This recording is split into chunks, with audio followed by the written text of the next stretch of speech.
Good morning, everyone. Okay, so apologies for the lateness of this video. Something rather bizarre happened when I went to film this saw for the listing about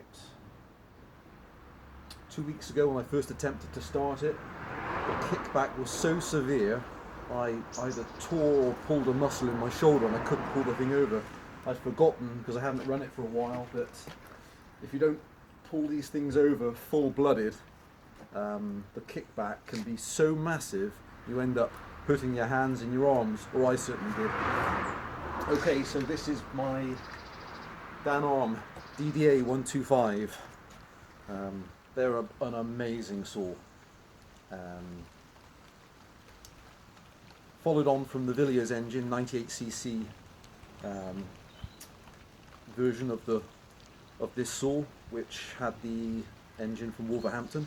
So this is running one of their in-house developed 125 engines, and very similar to the DDA110 insofar that they both have a 63.5mm piston, and I think the 110 from memory has about a 35mm stroke, and the 125 has a 41mm stroke. I photographed the piston on this. It took a while to find this one.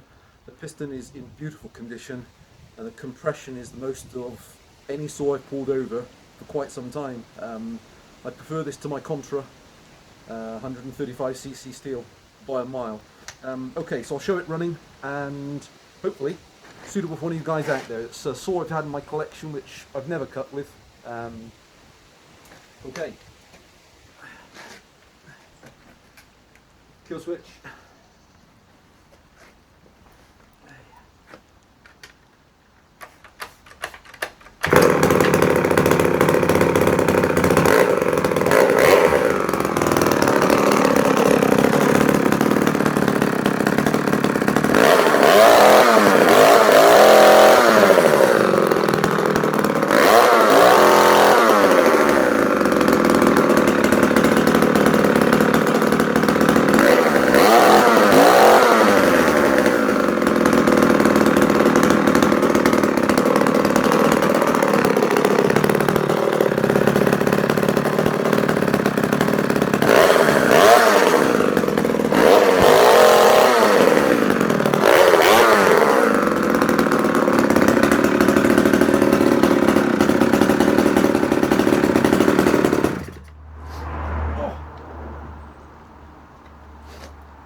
And she's loud.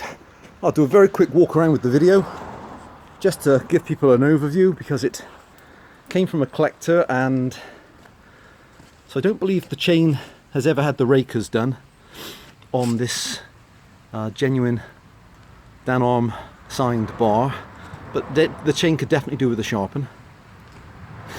I sourced a new old stock, or a mint condition new felling spike, because they're devils for breaking off at the bottom, which this one had.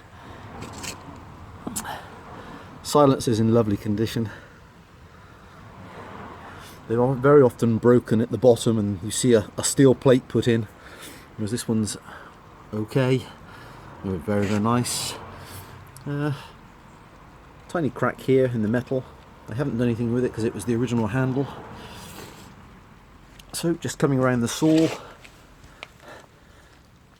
No brakes in the pull start housing, and it runs well. The foot peg to stand on is present. Original fuel cap. Come around. Kill switch for the original boot, and round to the side cover. And underneath, both the chain guide plates are present, and the manual oil plunger, which again, they often break on the inside of the left-hand crank casing. If you find this brake lever is loose and pivots here, it means it's broken on the inside crank casing, and that's a real problem, because that's a devil of a job, and almost impossible to get a replacement crankcase for it. Okay, so I'll quickly show her on a restart. And really, if it had the original paint back on it, it's a shame it's been painted slightly over with the grey paint, and not a great job. It would just be amazing. The engine is in such beautiful condition. So the stated bar length, I think, is up to 32 inches, although ported and tinkered with. Some people have run up to 40-inch bars with these, incredibly, and you can change the ignition to electronic. But I think that kind of spoils really what this saw is. Okay, kill switch. Oh, and I meant to mention as well, there is a decompression valve on the top of the engine.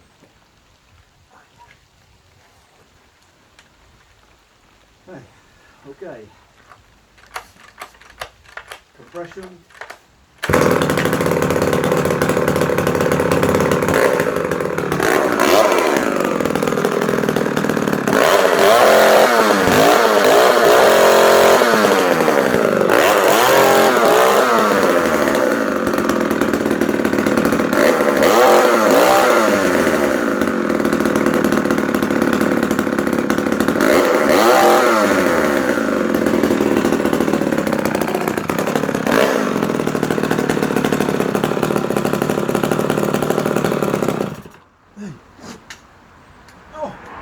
Okay guys, I hope that was mostly in shot. That's my beautiful Danarm DDA125, incredibly rare, so made from 1966 on, up on eBay as a collector's saw.